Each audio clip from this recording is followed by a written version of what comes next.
Shalom, salam sejahtera untuk kita semua. Kita jumpa lagi dalam bacaan Renungan Pagi Menjadi Putra dan Putri Allah pada hari ini Rabu 31 Maret 2021 dengan judul pembahasan Moab, satu kegagalan karena ia menolak perubahan.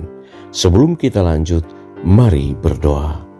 Bapa, kami datang kepadamu pada saat ini memohon kasih dan kemurahan Tuhan agar dapat menuntun kami ketika kami belajar firman Tuhan menjadi berkat penuntun dalam hidup kami.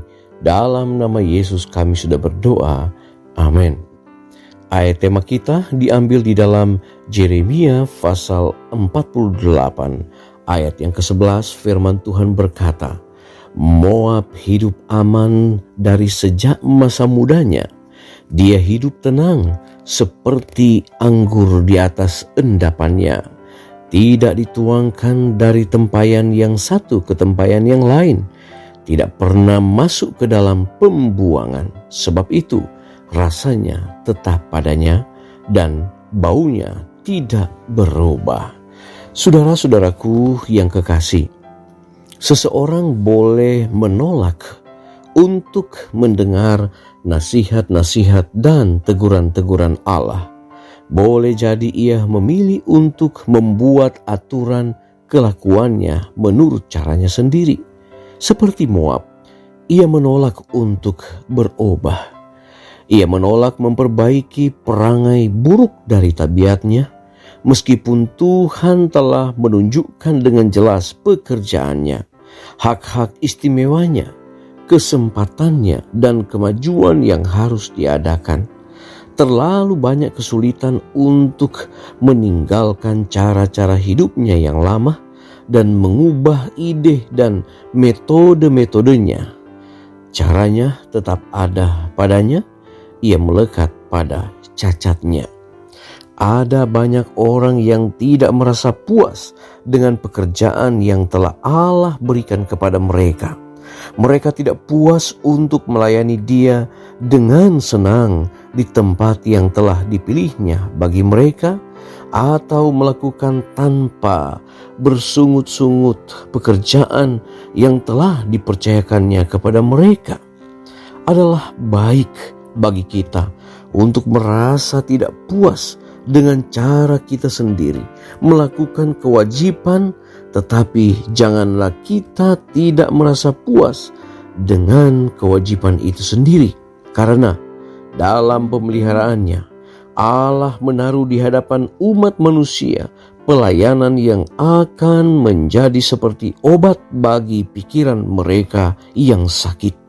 Sebagian orang ditempatkannya di mana disiplin yang kendur dan pemanjaan yang keterlaluan tidak akan menjadi jerat bagi mereka, di mana mereka diajar untuk menghargai nilai waktu dan menggunakannya dengan sebaik-baiknya dan penuh hikmat.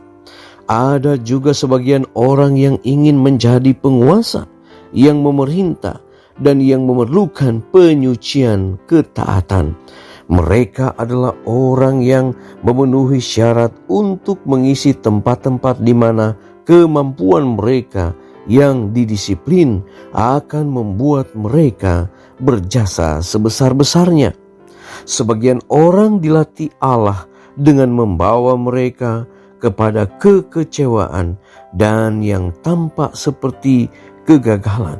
Maksudnya adalah supaya mereka kelak belajar untuk menaklukkan kesukaran. Saudara-saudaraku yang kekasih, banyak orang yang tidak mengetahui bagaimana bekerja bagi Allah, bukan karena mereka perlu menjadi orang bodoh, melainkan karena mereka tidak mau taat kepada proses pendidikannya. Moab disebut sebagai suatu kegagalan karena kata firman itu, Moab hidup aman dari sejak masa mudanya. Mari kita berdoa. Bapa di sorga, terima kasih Tuhan untuk waktu yang indah kami boleh nikmati lagi pada pagi ini. Menikmati akan anugerah Tuhan lewat firman yang kami boleh pelajari saat ini. Sehubungan dengan Moab yang menggambarkan satu kegagalan oleh karena ia menolak perubahan. Bapa di sorga, tolonglah kami oleh tuntunan Roh Kudus agar kami boleh memiliki satu pertobatan. Kami boleh memperbaiki perangai yang buruk dari tabiat kami, dan kami boleh mengikuti akan semua apa yang Tuhan perintahkan. Ada banyak orang yang tidak merasa puas dengan apa yang mereka nikmati dan alami saat ini. Dan tolonglah kami agar kami selalu memiliki satu kehidupan yang memiliki satu kepuasan yang istimewa, di mana kami boleh memiliki satu perangai yang baik, mengikuti apa yang Tuhan perintahkan, sehingga pengalaman dari Moab tidak terjadi dalam kehidupan kami, dan kami boleh menjadi anak-anak Tuhan yang selalu mengikuti akan perintah-perintah Tuhan. Bapa, kami datang kepadamu untuk kembali menyerahkan hidup kami ke dalam tangan Tuhan. Biarlah apa yang kami lakukan hari ini boleh mendapat keberhasilan, mendapatkan akan perlindungan dan penyertaan Tuhan. Berkati semua umat-umat Tuhan dimanapun berada. Biarlah kami semua dalam lindungan Tuhan. Setiap apa yang mereka lakukan diberkati, dan biarlah Tuhan akan selalu menyertai kami. Pergumulan tantangan kehidupan dari umat-umat Tuhan, Tuhan sendiri akan memberikan jalan keluar. Terpujilah Engkau ya Allah, kami menyerahkan hidup kami ke dalam tangan Tuhan. Dalam nama Yesus kami sudah berdoa. Amin. Pertemuan kita saat ini telah selesai. Kita akan jumpa lagi besok. Shalom. Tuhan Yesus memberkati.